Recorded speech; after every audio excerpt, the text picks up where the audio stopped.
राधे राधे दोस्तों, भजनों की माला में आपका स्वागत है। मैं आज आपको कार्तिक मास का चौथा अध्याय सुनाने जा रही हूँ। कश्यप मुनि की अंज लिए लिया मत्स्य अवतार, बोले मुनियों से प्रभु शंकासुर को मार।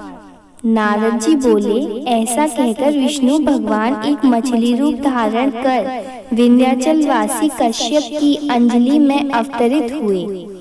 उस मछली पर दया करके मुनि ने उसको कमंडल में डाल लिया। जब वह उसमें न समाई तब कुआं में डाला, कुआं से तालाब में, तालाब से समुद्र में डाली गई। तब वहां मत्स्य रूपधारी भगवान शंकासुर दैत्य को मारते हुए और उसे अपने हाथ में दबाकर बद्रीवन को गए। वहां सब ऋषियों को बुलाकर भगवान बोले कि जल के भीतर वेद निमग्न हो गए हैं, तुम उन्हें ढूंढो और शीघ्रता पूर्वक जल में से निकाल कर रहस्य समेत ले जाओ, जब तक मैं सब देवताओं समेत प्रयाग में निवास करूंगा। नारद जी बोले, तब तपोवली मुनियों ने तब बीज और यज्ञ मंत्रों सहित वेदों का उद्धार किया।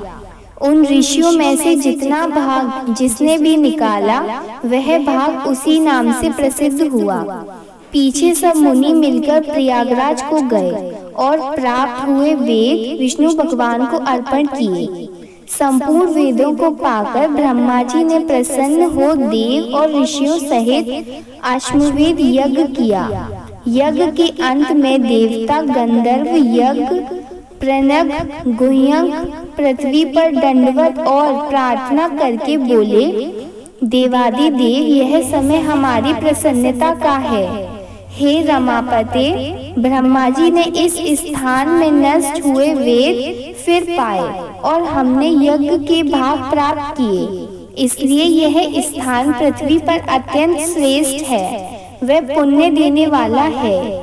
यह महीना भी अज्ञान आदि को दूर कर आश्रय फल करने वाला होए, ऐसा वरदान हमको दीजिए। श्री विष्णु भगवान बोले, हे देवताओं, जो बात तुमने कही है यही मुझे भी पसंद है, सो ऐसा ही होगा। यह ब्रह्मक्षेत्र नाम से सबको सुलभ होगा। सूर्यवंश राजा भागीरथ यहाँ गंगा जी को लाएंगे और इस जगह पर सूर्य की पुत्री यमुना जी से संगम होगा। ब्रह्मादि तुम सब देवता मेरे साथ निवास करो और यह तीर्थराज के नाम से प्रसिद्ध होगा। यहाँ किया हुआ दान तप व्रत होम पूजा आदि कर्म अत्यंत फलदायक और मेरे पास पहुँचाने वाले होंगे।